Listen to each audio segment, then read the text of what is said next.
नमस्कार मंडळी, नमस्कार.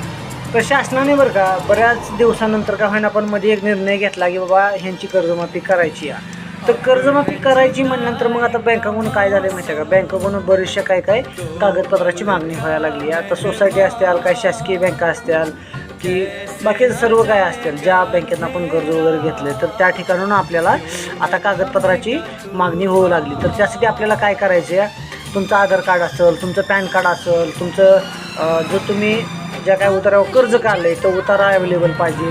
तुमचं आता काय तुमचं बँक खात्याशी संलग्न असलेला मोबाईल नंबर जो काय आहे तो पण तुमच्याकडे हवा आहे. पुन्हा आधार कार्डशी जी काय संलग्न असलेला तुमचा काय मोबाईल म्हणजे ज्याला जोडलेला आहे तो मोबाईल नंबर हवा आहे. पुन्हा दुसरं काय लागणार आहे, फार्मर आय डी लागणार आहे. फार्मर आय डी पण तुमचा असावा.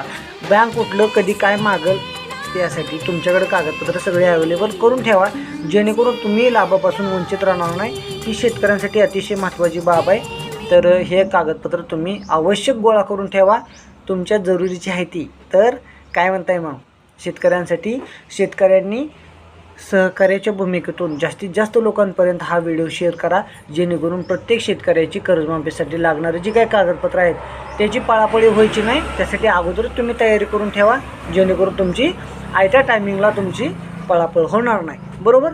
धन्यवाद मित्रांनो.